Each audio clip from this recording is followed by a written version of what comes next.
And now we're going to shift gears here on Outnumbered and bring in everybody else here on the couch, including the good doctor. We are hearing for the very first time from a Connecticut teenager at the center of an interstate custody battle as she awaits a judge's decision on whether to send her home. Massachusetts child welfare officials are asking a Bay State judge to return Justine Pelletier to her parents because they've met the conditions asked of them. She was placed under state care more than a year ago after her parents took her to a Boston hospital, saying she suffered from a rare disorder.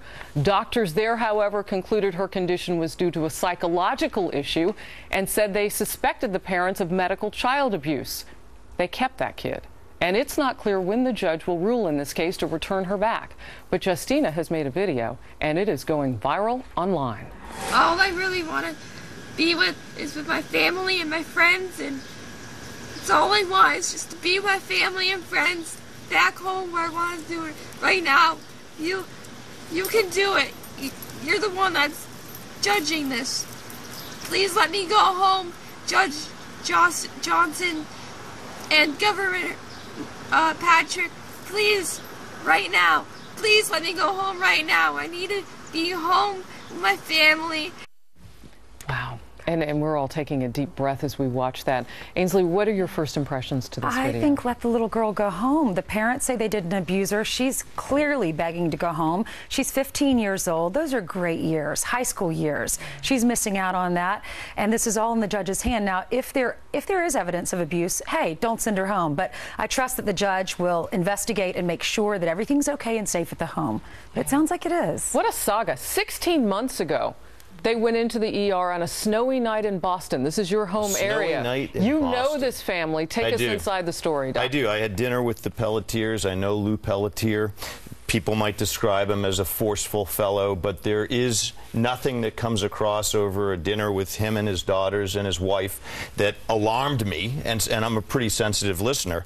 And look, this could happen to you or to me. It's not about the Pelletiers, it's about Boston's Children's Hospital, where, by the way, they disagreed with New England Medical Center. New England Medical Center said this girl has mitochondrial disease, a physical condition, confines her to a wheelchair at times, has a host of other symptoms, and they said, no, it's psychological. It's called somatoform disorder. It's all in her head, and the parents are probably psychologically involved, and we're keeping her. And they kept her for 16 months. Yeah. This could happen to you if you bring your child with Lyme's disease or fibromyalgia to Boston's Children's Hospital, and some bright doc says, you know what, I don't think so.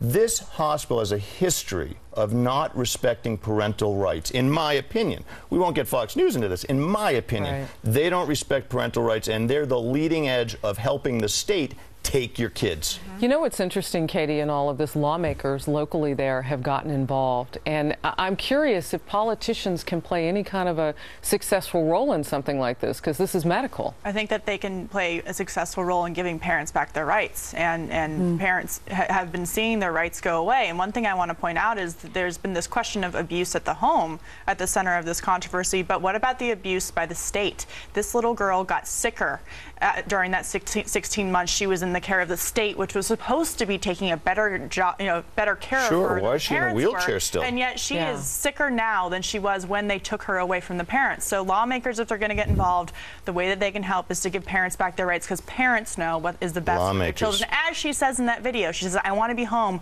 with my family. She's not saying, let me stay here with the state that's taken such great care of me.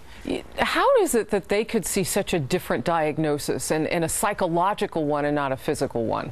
Well, look, reasonable medical professionals can disagree. There are some folks who might see a case of Lyme's disease perhaps and say, well, I don't know. I think that's really depression, or I think that this is really more psychological than it can be physical. But the point is, it's a debate. And to assert you know so well that it's psychological that you're going to take a kid from her family, that's quite a leap of faith. And don't forget, it takes place in Massachusetts, where the governor, talk about lawmakers, Deval Patrick, threatened to jail people who drive during snowstorms. So if you think they're going to respect your rights in his state and stand up for the Pelletiers, you got another thing coming. Well, we've seen the Division of Child and Family Services take side now with the